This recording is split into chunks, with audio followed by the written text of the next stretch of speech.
Here we are. Hello guys, how are you doing Oh, today? We have our awesome man from Germany, Bjorn, hey, how are you and guys? and here is me as well. Hello, hello. Anyways, today we're gonna talk about another topic. We're gonna talk about relationships and our male female relationships in particular. Um, and some food for we're going to have some food for thought and maybe well, not maybe, but I do encourage everybody to ask questions and yeah, and so yeah, let's. So today we're gonna talk about what were you thinking of specifically, Bjorn?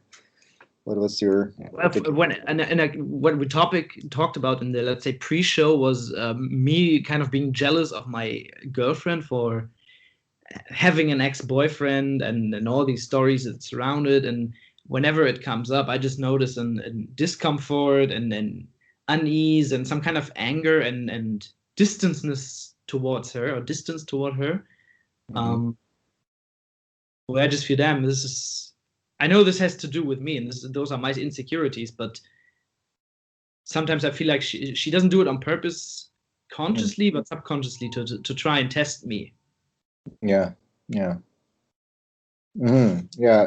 So the first thing that comes to my mind, if I may say this, women sometimes will do that to test a male to see if the guy is how needy or how strong of a male he is.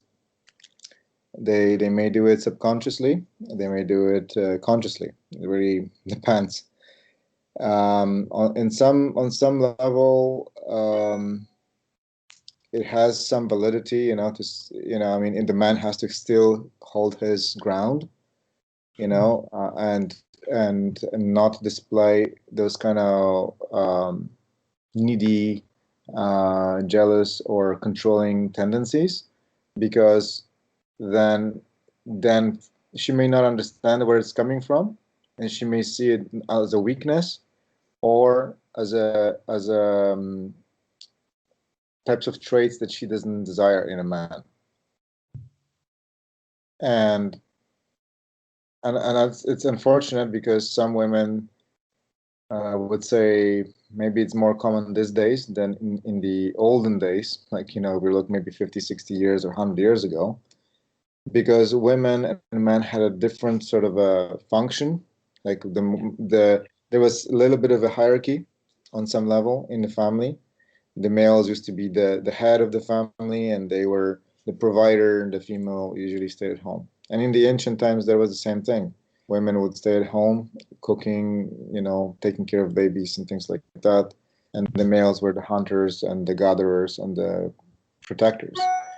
Um, so I think with today's generation of women, with this whole idea of women being kind of liberated and independent and thinking they can do whatever they want, in my opinion, personally, that has created a very serious imbalance between men and women. Because independence is not a bad trait, and of course everybody has the right to be who they want to be. There's not necessarily, we can't necessarily force people to be in a certain way. However, when women become very masculine, very yang, it starts to create conflict with males who are yang already. And women don't understand that because they think, well, if a guy is like that, why shouldn't I be like that, right? But that's not how it works in nature, because women are women and men are men. It's unless, obviously there is some complication. But we are wired differently mentally, emotionally, physically, and spiritually. I mean, not spiritually, sexually, between males and females. And what happens is when a female is trying to exert a very masculine type of a energy in a relationship where she wants to lead and she wants to control, and she does not necessarily want to coexist and co-create peacefully and harmoniously with her partner, then there's going to be problems. The same thing would apply to a male. If there is no co-creation together, where both sides are involved in considering each other's needs and feelings, and and also their concerns, there is no way to have a proper healthy relationship, because the very meaning of consideration implies respect. If a man considers a woman and a woman considers a man, then they show each other respect. For example, if the guy feels the woman or a man, for example, feels unsafe about something, and the man or the woman continues to do a certain form of behavior to their partner, then we have to be very realistic that sooner or later this kind of things they trigger our survival mechanism. Yeah. And because they create feelings of unsafety, and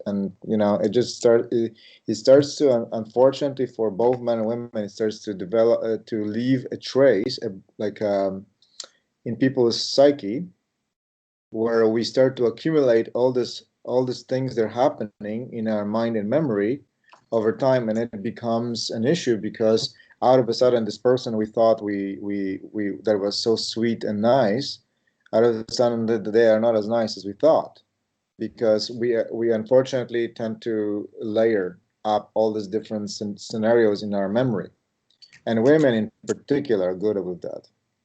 Women are wired actually to actually attachment too, but women specifically, from different scientific studies, have been shown that women attach emotionally to different circumstances.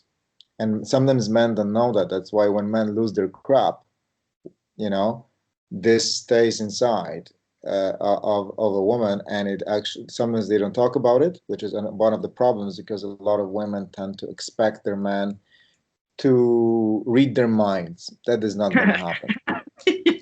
Seriously, that's what one of the problems is. Women think that we can read their minds and that we somehow magically will know what is going on inside of them, and so forth. But that's not true, because they don't read our minds either. And obviously, let's dive into this women attached to certain emotional situations. So you say, if what comes up for me is the father-daughter kind of situation, where the dad is always, he's either not there at all, or he's always out working and being the breadwinner. And she's kind of attached to this, oh, daddy's never there. And she's kind of looking for that in her relationship in the future as an adult, where the man is I don't want to say disrespectful to her, but he's absent a lot as well, and he creates a lot of uncertainty within her. Is that what you mean? Okay, there's so many things here to talk about, but one thing is people tend to be attracted to what they're familiar with. Yeah. And they tend to associate certain forms of behavior as love, even though if it's not love. So if the father or if the parents were abusive, people tend to look for someone who is also abusive on a subconscious level, even though they say, no, I don't want it. Why would I want somebody who is abusive? Yeah. But they do, because it's something they're familiar with. And what we are familiar with, we tend to feel comfortable with, even if it's complete shite. And that's the truth. A lot of people are unaware of their blueprints that they inherited from their families. Yeah. They find people, that's why there are people out there who you can be really kind to them, and they think you're weak. Yeah. They look for they say, I want someone kind, I want someone who is good to me. But then the moment somebody good comes and treats them well, they treat it like shit, and they think, oh, this is too good for me. This is too good for me. And he's too nice, or she is too nice, or whatever, But oftentimes we see this, and very often people will say, oh, this is too good for me, It's, the people think, no, this is, I don't deserve this, I'm not worthy of this kind of stuff. Yeah. And people oftentimes will trash out completely good partners just because of this unconscious self-sabotaging mechanism that came from lack of self-esteem, lack of self-worth, and toxic love that they received when they were children. Because there was either neglect, there was all forms of abuse through neglect, physical, like when their parents were absent, physical and mental emotional abuse, and maybe even sexual abuse in some cases, right? Yep. But I'd say that men and women, because so many people grow up in families where parents are not available, so love becomes unavailable. So sometimes people love when love is not available, because then they have something to chase. That's why sometimes when some people are, you've probably heard about two patterns, like there's several different patterns in psychology where one person is, there are different terms where one person is always running after the other, and the other person is always running away, and they think it's relationship. One person is running away and they think it's love. The one that's running away loves it because it gives them the attention and they think it's love, and the other one that's chasing things is love because it reminds them of the relationship with their parents. Actually, it's both of them kind of base this kind of behavior on how they meet their needs, internal needs for love and attention, but also they replicate the relationship they had with their parents. Many people do that, and then they try to fix the relationship with their parents with their partner. Yeah, they literally project. Yeah, people project. So the woman will project her relationship with her mother and father, maybe grandparents even, onto her male partner, and her male partner will project the relationship he had with his mother and father and grandparents onto her, and it's a complete bloody mess.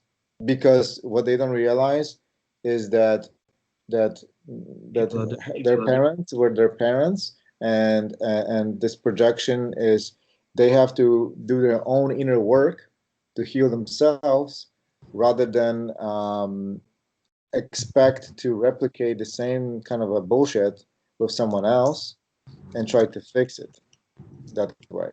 It oftentimes doesn't work. Doesn't mean it cannot. we fall in love with the picture we have of that person in our mind, with our partner, who we believe they are. But the longer we are with them, the more we actually see I don't want to say flaws, but the things we didn't look at before because we were too in love with who we thought this person is. Yeah, and that is partially because in the initial stage of a relationship, especially when there is also sexual attraction, there is a lot of chemicals, a lot of hormones being released that bond the male and female and kind of make us blind to each other's flaws. This is more common when people are younger. When people are older, they become a lot more cautious of each other. Like, who is this person? And it's like completely it becomes really stupid. Really? Even though when people get older, they tend to have more experience where they get hurt with other partners, so they become much more cautious. When people are younger, they're more willing and interested and curious to get to know someone else. But either or, in many cases, once there is a sexual attraction, in many cases there is this bonding on the hormonal level. And people, it takes approximately, they say, approximately 2 years to get to know someone else's character. Because people oftentimes hide many parts of themselves from the other person, or simply they just don't show up, And there are people who are, let's say, covert narcissistic individuals who are excellent at hiding their true character. And that's unfortunate, because that gets into pathologies, where sometimes we think someone is really, really nice, and actually they are not. They either pretend, or there's, there's some people who are very skilled at pretending to be what they're not. And a lot of people, as a matter of fact, I would say we all, on some level, probably at some parts of our life, pretended to be accepted. We pretend to be smart. We pretend to be strong. We pretend to be whatever, tough, so that we create this impression on other people, but it all has to do with insecurity. in many cases. It's to me, it's like some sort of false security that's being projected externally in order to basically kind of like make oneself feel good, you know. And because obviously when people create perceptions and they're treated according to their perceptions, you know, um, it can affect. Um, it basically boosts the confidence or self-esteem of the individual, even though I think it's very fragile type of self-esteem. That's why you have people, you know, dressing up in all this, you know, tuxedos and driving fancy cars and so forth, and talking with a certain tone of voice and or accent, maybe some posh accent, you know.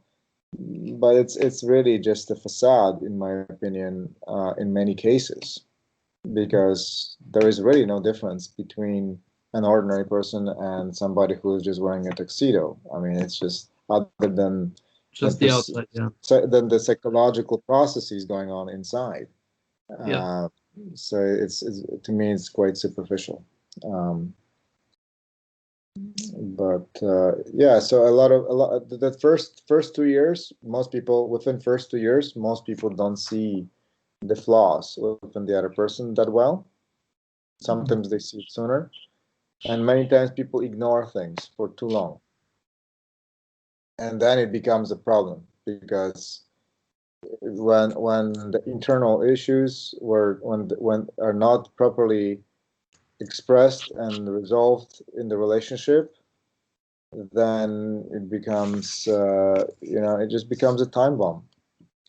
And there is a there are studies showing that when people, so some people say, oh, it's got to do with communication. And yes, the communication has a certain part. But the problem is they also found, according to psychological studies, that people who communicate, they also end up clashing a lot because they have different perceptions. Yeah. And unless people are willing to understand each other's perspective, it's extremely hard. They actually sometimes communication can wreck things as well if they're not willing to understand, to put themselves in each other's shoes and to understand each other's perspective. So, for example, you can have two people, one in front of an the head of the elephant, and one behind the elephant, and they both will say, "Well, the elephant is a head and a big trunk," and the other one says, "No, no, no, the elephant is a big ass and two legs and a tail." It's like they both are talking about the same thing, but from different perspectives. Yeah. And people could be using different words, and people argue about this shit instead of changing the sides to see, oh wow, are you actually right? Because in a relationship, from what I learned from my experience, I would say that it's not about being right or wrong, because ultimately, you know, it's relative. Right and wrong are very relative to each situation, and sometimes we More find about out. a consensus or like a, not, I don't want to say a similar opinion, but to find common ground to build upon. Yeah, And yeah, move it's on important. from that what is. Definitely, and that's yeah, but that comes from being willing to understand each other and actually trying to look from each other's perspective.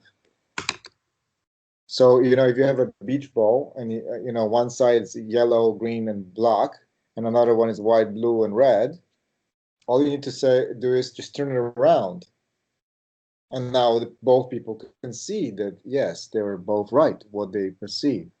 But many people argue about this. Oh no, it's white, blue, and red. Come on, it's like ridiculous.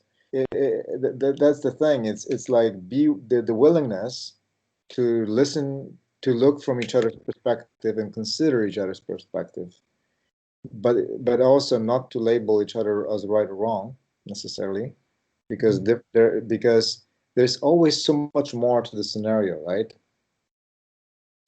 It's like, for example, do you want to bring up your situation with your girlfriend, or? Sure, sure. What in the boyfriend situation, the ex thing? Well, what you're not comfortable with. I don't know, like your current, how you felt insecure in your relationship. Is that something you want to bring up, or? Mm, sure. I don't have a point of entry, let's say, but uh, Mhm. yeah, I mean, getting the feeling of being insecure and being triggered by something is one thing, but having the same experience over and over again um, Yeah, is it's very like unfortunate if the other person doesn't see that it's actually hurting and that the other person doesn't uh, consider this and is not mindful about bringing up the same topics over and over again instead of just letting it be correct. and talking about something else. Hmm. Yeah, and that applies to both partners. If you are in a monogamous relationship or supposedly monogamous relationship, uh, but the bottom line is we have to ask ourselves: are we doing the same thing to our partner? Mm. This is very important because many things that our partners do to us, we also do to them, but we're not always conscious of that. And the very important thing I would say, it's not about right or wrong, but it's about and it's about um, it's about peace and happiness, and love. Because if that's not, if peace and happiness and love is not the core focus of the relationship, but being right or wrong, it becomes a massive. It will destroy the right. Being right and wrong will destroy the relationship. And both people need to, in my opinion, need to share certain core values together. I Mm. mean, on one level, for example, your girlfriend has the right to do what she's doing, right? On one level, Yep. there's nothing wrong about it, especially if she's not crossing the boundaries. Yep. But when the boundaries are not properly established, like, hey, you have to say, look, this is not cool. I really don't want you to be doing that because it makes me feel unsafe and it pushes me away. Yeah. Very important. Mm. And if she doesn't consider this, then she has to bear the consequences of destroying the relationship possibly somewhere down the road. Same Mm. thing applies to men. If a man doesn't consider the woman's needs and feelings as well, and fears, especially if the woman does not communicate properly her thoughts and feelings because she thinks he's going to read her mind, or no one's going to be reading anyone's mind, period. Neither the guy is going to be reading the woman's mind or the woman's going to be reading the guy's mind, because oftentimes it doesn't happen. That's not our job. We're not, most of us are not some incredible psychics that can know everybody's thoughts and feelings.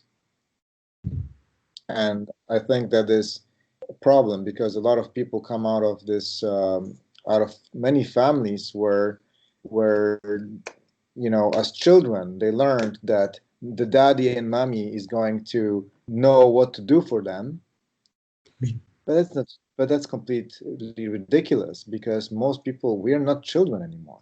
Yeah. Once we are 17, 18, we are not kids anymore. But a lot of people behave as if they're kids because they think that mommy and daddy was always there and knew what to do and how to do it, but that is completely, to me, you know an immature and dysfunctional approach to a healthy relationship, to expect someone else to figure out your needs and your mind and your wants and your fears. No, people have to sit down and say, hey, listen, can we talk about I'd like to speak about my needs, and I'd like to hear you. I'd like you to hear me out, and I'd like to talk also about your needs and your what can make you feel better, or what can make our relationship feel better. there needs to be space for those kind of dialogues, where people open up to each other, because and you need to say what you need, what you want, what you're afraid of, and what would make you happy to in this whole situation. It's if the other person has no clue as to what's going on in a relationship, and the other person expects the other person to figure out everything on their own, um, that will not work. It's gonna destroy. This usually destroys potentially good relationships. And if people don't want to consider each other and each other's needs and feelings, then that's just a prescription for a relationship to die too. Yeah. Because neither men nor women can, for a very long period of time, put up with certain things. Some people do, because they are actually have an abusive. They come from abusive families where this was a norm, so they stay in that kind of in toxic relationships for many years, hoping that the person would change. And sometimes they don't have a choice because maybe they have children or other reasons. Oftentimes it's children that hold people together. Yeah. But it's very rare these days. Most people tend to think the grass is greener somewhere else, and unfortunately, sometimes it is and sometimes it's not. And unfortunately, all human beings on this planet are damaged. All human beings come from some kind of dysfunctional background in their family, in their society, culture, whatever the heck. And people, I mean, it's human beings have a lot of healing to do. Yeah. Yeah. Do you believe that healing ever stops? But anyway, I don't want to say I stop, think but so. do you think there's a point where there's no shit to be dealt with on the inside? Or do you believe that once you're at that point, you start from the beginning again and see all the things you worked on 10 years ago that are now not yours anymore? I think it's hard to say. Does it stop? Does it not stop? I can only say that it's a process. So on one level, we have a part of us that requires healing, and obviously it requires some effort as well. And there is another part of us that is already healed. It's actually completely untouched by what's happened to us in this lifetime and so forth. And so the question is, does the healing ever stop? If you are dealing, as long as we are attached to the unhealed side, an unhealed part of ourselves, yes, the healing will have to continue. But if we are able to let go of the unhealed side of us and recognize the side of our being that is already healed, then the healing, in my opinion, there is no need for any kind of healing. We're already in a state of perfection, But wouldn't then some part be missing? If there's always an opposite, if you have an unhealed part that you let go of and that I mean, it wouldn't be gone, but you would think about it in different ways, I guess. But if you then focus on the healed part, there's some unbalance. If you focus on the if you healed part, okay, the question is what is letting go? If you said if we let go of the unhealed side and start to recognize the healed side, letting go doesn't mean it's gone forever, right? The unhealed side would still be there, and there would still be things, but the focus would be somewhere else. Yeah. Because a lot of things have to do with perception, self-image psychology. If I think I'm not healed and I'm fucked up, that's what I'm going to think. And that's what I'm going to present to the world. And that's what I'm going to project. yes, it's maybe harder than you know, just saying or thinking it like that. But oftentimes we behave according to our self-image and the things we say to ourselves over and over in our heads. Oh, poor me. Oh, the world is like this. Oh, I'm so screwed up. Oh, blah blah blah.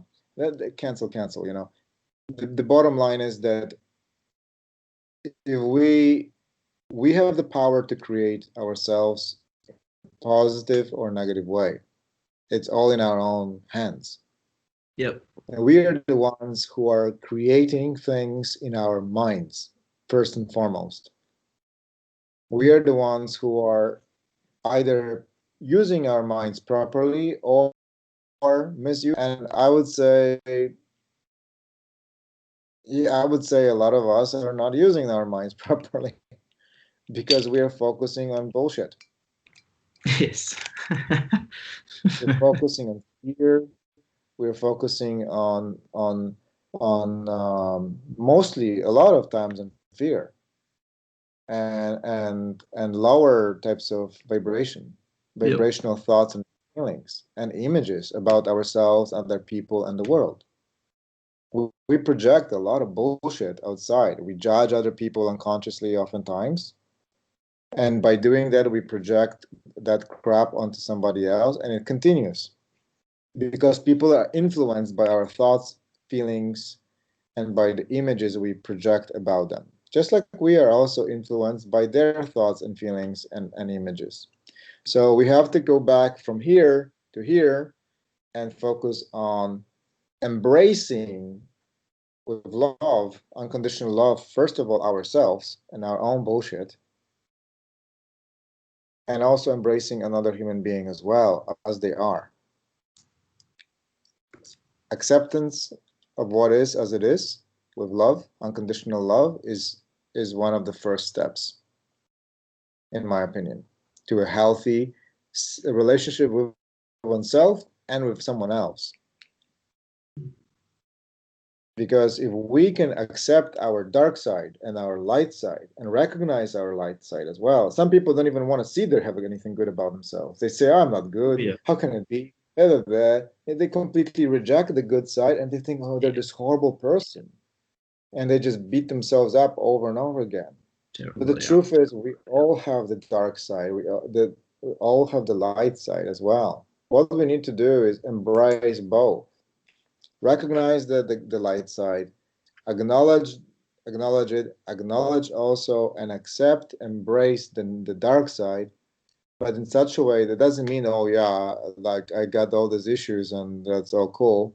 No, it's I accept it, but I'm embracing it with love, unconditional love, so that I can transform it. Because a lot of people do not accept their parts of themselves and they have internal conflict. Hmm.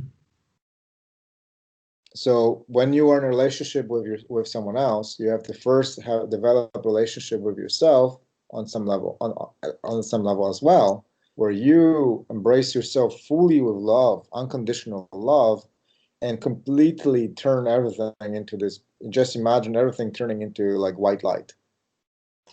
Unconditional love, unconditional acceptance. No more projecting bullshit at yourself or someone else. And then you embrace someone else as they are as well.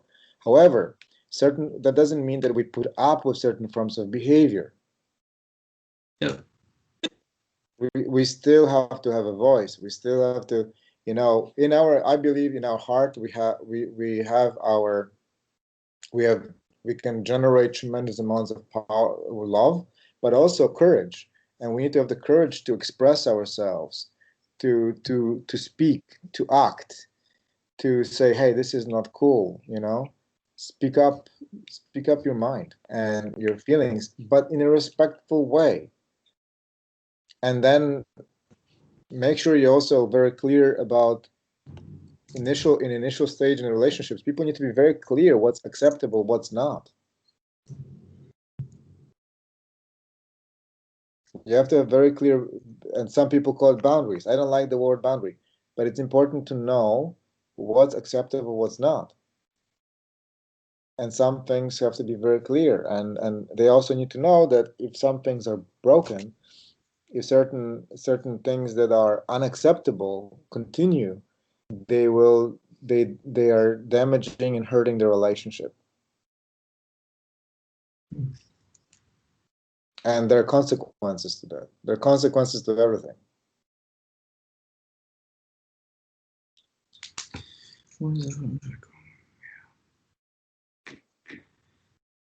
Does that make sense? Yep. So yeah, so tap into our light side, our perfect side, our beautiful, all loving side, or and tap, but also embrace the dark side. There's no way. And then they both become one, and they both transform into powerful, just one stream of love that's connected to the source. We should maybe talk about that the next time, how to actually embrace that dark side, because I believe there's a lot of fear surrounding that, and all the shadow that's, the tyrant side, and all this stuff. I think people are. I can tell you, yeah. Go ahead. So no, finish your sentence because I believe you had a question. Mm-hmm. No, that's just a thought I had. That this dark side is. Mm-hmm. Yeah, people are afraid to look at it, and people don't know how. Well, first of all, we have to face it. Just like if you were to look in the mirror. Look in the mirror and look and accept what you see in there. Because you're going to see a lot of, if you really look closely, you're going to see a lot of things, a lot of ugliness, a lot of things we deny, we hide, we pretend, and all that stuff. It's going to be there. All that pain, all that fear, all that anger and hatred and resentment and sadness, and all of those different projections. If we really allowed our mind to project everything into the mirror, we could see everything there. And we have to be very bold and very brave to face it. Because if we don't, we're always gonna live in this state of hiding from ourselves, hiding it from the world, and people can feel things too, but the sooner we can face it, and the sooner we can clean the mirror, we can wipe it clean. If we imagine all these projections, our anger and hatred as like dust and dirt, if we can clean the mirror will be beautiful, and it will project our inner light, that unconditional part of our being. And everybody can do that. 2 weeks ago. You can already do it by imagining it, right? What? I read about this looking into a mirror for a while, and people reporting crazy things happening to their psyche after. And I just decided, okay, I'll sit down in front of my mirror and wait until something weird happens. And I don't know, after half an hour or something, it wasn't anything that really stood out, but I just noticed, okay, something shifted within me. Say it again. What happened with the shifting? I can't put a finger to it yet. There wasn't any major thing that occurred, like colors or I don't know what, but I just noticed something. This is more about imagination. Yeah. When I mean the mirror, it doesn't mean you look in front of an actual mirror. Although you could, but you can do it in your mind.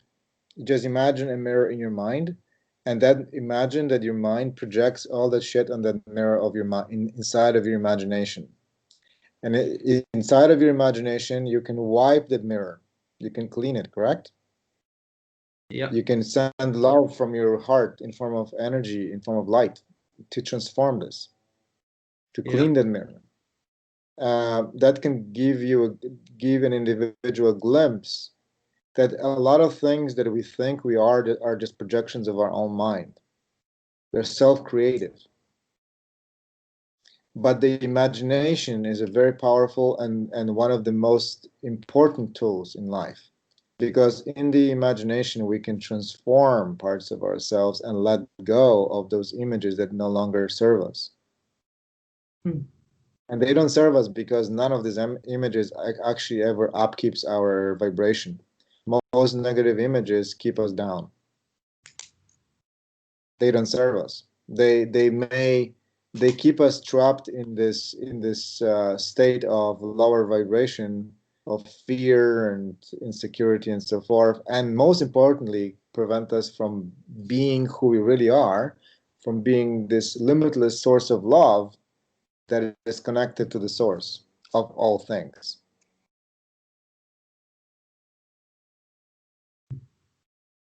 Thank you. So we can accept, we need to practice acceptance of ourselves, be kind to ourselves, kindness, compassion. This is not just for the other people. All these teachings we hear in Buddhism and Christianity and whatever other religions out there, they're not just, kindness is also, we need to treat ourselves with kindness too. We have to Yep. practice compassion in ourselves, because we all have hiccups, we all get shit that comes up here and there. And that's when we need to be loving to ourselves. That's when we need to be kind to ourselves, compassionate, and help ourselves to transform. But yeah, so it's really about there is, like, as they say in the Dzogchen, natural perfections linear part of Tibetan Buddhism. They say there's nothing to become, nothing to achieve, nothing to transform. It's already there. Everything is already there. Our beauty, our limitless limitlessness, or limitless nature is there already. We are beyond anything. We are neither good nor bad, nor dark nor light. We are everything, and it all depends on what we focus on, our mind and our attention. If we focus our mind and our attention on bullshit, then that will continue. Oh. And how do we not focus on it? Well, we can either focus on it with love and transform it that way, or we can just simply focus the focus to other parts of ourselves. That doesn't mean we ignore things that are not necessarily not good, but again, each person has to figure out for themselves what works best. There's nobody can give us one perfect tool or one single method to our own personal transformation.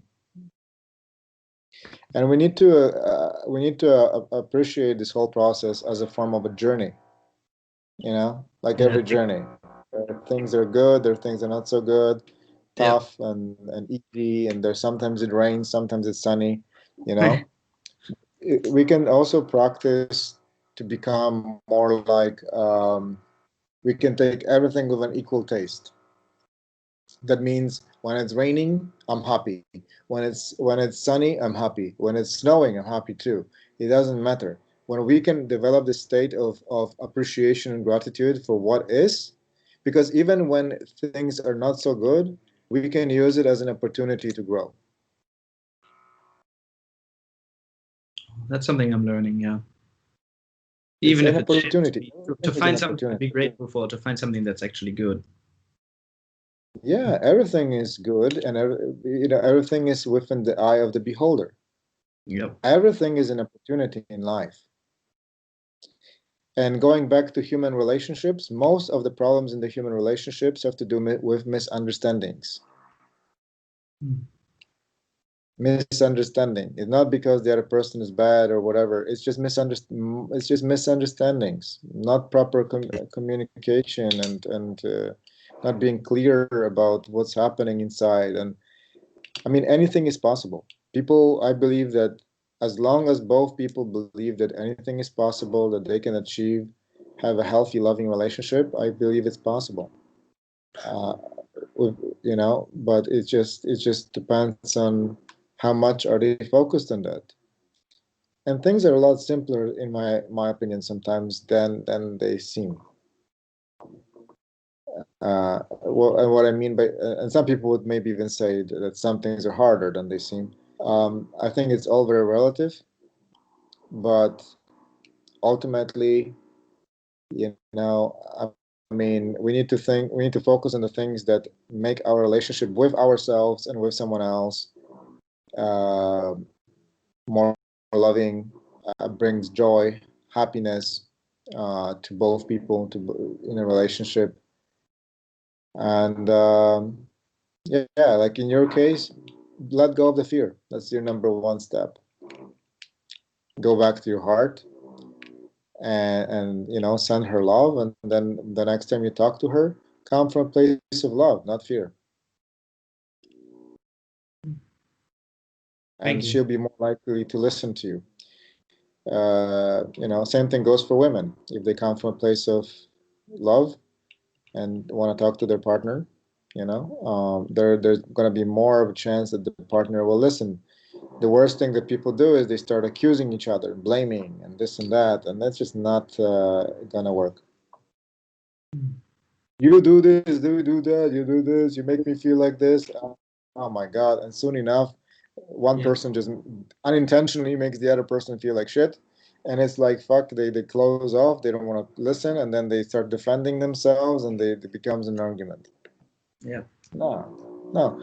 Never use the word you in a sentence when you're talking to your partner. Say, I feel upset or unhappy when, you know, I see some other dude's shoes in my room. Obviously. Yeah, no kidding, right? Cancel, cancel, right? Yes, please. So Okay. it's very it's very clear. I Yeah. mean, it doesn't take a rocket scientist to understand that some things are upsetting, right? But some people have no clue. Yeah. Okay, let's end it on that. It's a few minutes past. Yep, no problem. Let's pick a day for next week and via text, and then Yeah, we'll do another round we of can this aim for next Q week. and A with Martin. Absolutely. Yeah, Cool. Martin and Bjorn. So let's do it next week, Tuesday, if we Mm, may. okay, let's talk about that later today. Okay. No, no problem. We can choose it. Cool. All Thank you for right. your time. All right, Bjorn. Always a My pleasure. pleasure. Have a great day. Have a great day, everyone. Leave some comments, questions. Happy to interact. And have a great day, everyone. Take care. Thank you, brother. Have a good one. Bye bye. And to you, brother Bjorn. Take care. Cheers.